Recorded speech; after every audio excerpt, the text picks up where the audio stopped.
bawat pagsasama nila'y inaabangan. Bakit mo sinabi kayo ng girlfriend mo ko? Hindi lang kasi nakita akong paraan para tigilan ka ng mga babaeng yun. Hindi magkamayaw ang hiyawan. Suporta at paghanga na bumuo sa nakakakilig na tambalang Catherine Bernardo at Daniel Padilla. Ano gagawin ko? Sabihin mo lang. Sige. Sa isang kondisyon. Ano? Ay, nako, ikaw ah. Mula sa una nilang pagsasama sa programang Growing Up, tuloy-tuloy na ang pag-arangkada ng love team ng dalawa. Hindi na mapaghiwalay sa mga sumunod na mga proyekto. Ang tambalang Kathniel tila hindi na paaawat pa. Kaya ko sarili ko, no? Di kita kailangan. Ako kailangan ko nasa tabi mo. Kasi pag katabi kita, may silbi ako eh. Para sa iyo ba, Catherine, biglaan itong parang superstar status din yung dalawa ni Daniel? Opo. At saka biglaan siya and unexpected talaga yung team-up namin. Pati yung pagtatanggap ng tao sa amin dalawa. Alam ko dati yung solo lang, ganyan. And then nangyari nga, mas nagustuhan siguro ng tao yung pag kaming dalawa yung magkasama. Ano kaya yun, Daniel? Siguro po yung pagiging natural namin dalawa. Yung hindi po planado yung mga kailangan gawin. Oo. Hindi po pinag-uusapan. Yung talagang, kung ano lang po mangyari yun na po. Parang may chemistry kayo, parang gano'n. Siguro po. Hindi lang sa telebisyon, kundi maging sa pinilakang tabing. Tuloy ang tambalan ni na Catherine at Daniel. Sana ikaw na lang ang librong to. At ako ang table of contents. Kasi gusto ko maging paksa ng bawat pahina ng buhay mo. Higit sa solo o kani-kanyang karera, mas mabenta nga daw ang bawat proyekto kapag magkasama ang dalawa. Para kayong buy one, take one. Pagka may Daniel, nandun si Catherine. Pag si Catherine, nandun si Daniel.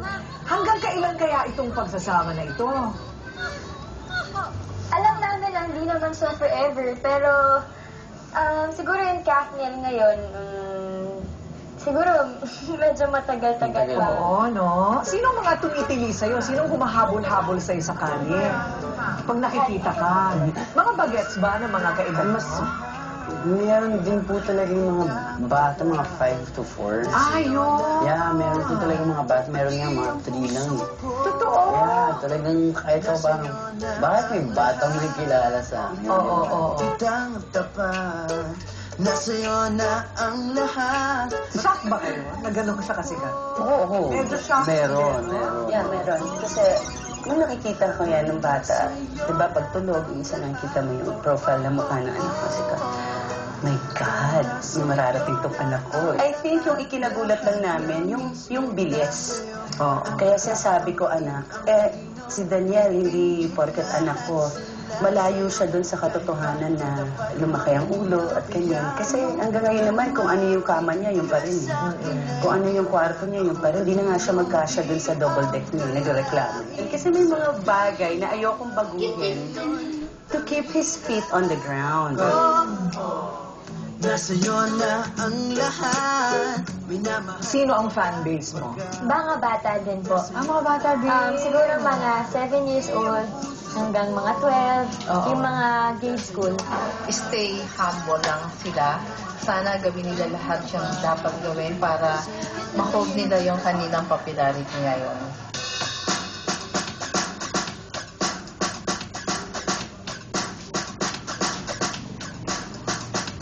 What is a typical day like for you? Usually, gising ako ng maaga. Siguro mga 6. Pag yung call time, mga 8. And then, prepare na ako for 1 hour. Tapos travel na.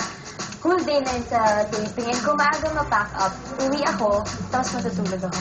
Paanong school?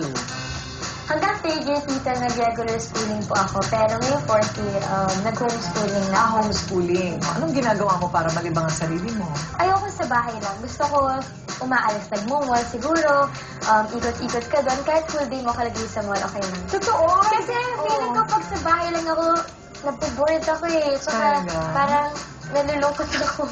Pag may work, syempre yun po, work lang talaga. Pero pag wala, gising na mga 1.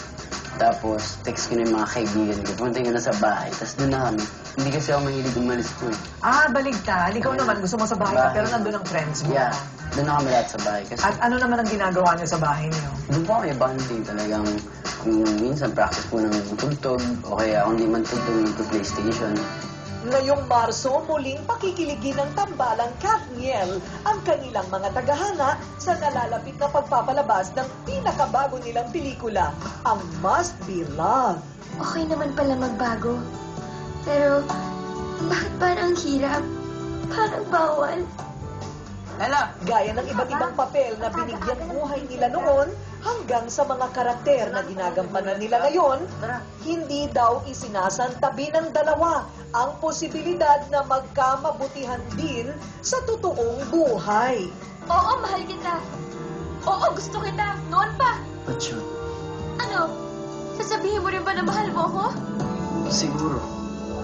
Baka. Pwede. Ano ang mga qualities ni Catherine that you like most? Siguro yung ano po, pagiging jolly niya. Ano naman ang ayaw mo sa kanya? Mabilis uminit yung... Mainitin ang ulo mo? Pag na-stress kita, sa trabaho or sa sobrang daming gagawin, siguro. It's your turn. Ibuko mo rin siya. Anong ayaw mo sa Ayaw kanya? mo sa kanya? Oo. Oh, sobrang hirap gisingin. At saka pag ginising mo sa mainit pa ulo niya. Gano'n. Normal naman sa lalaki yun. Oo naman. Ano naman ang gusto mo sa kanya?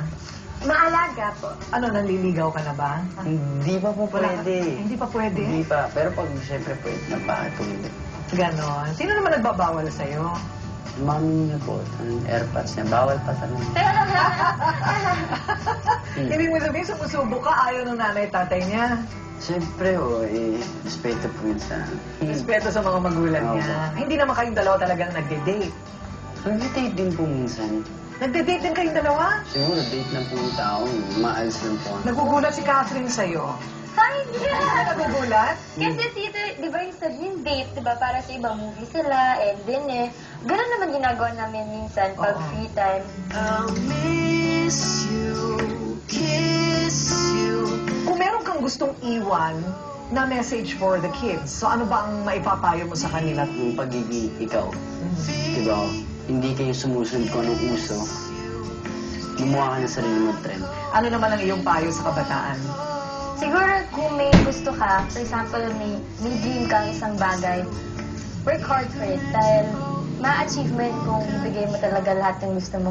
I could be the man who grows old with you. I wanna grow old with you.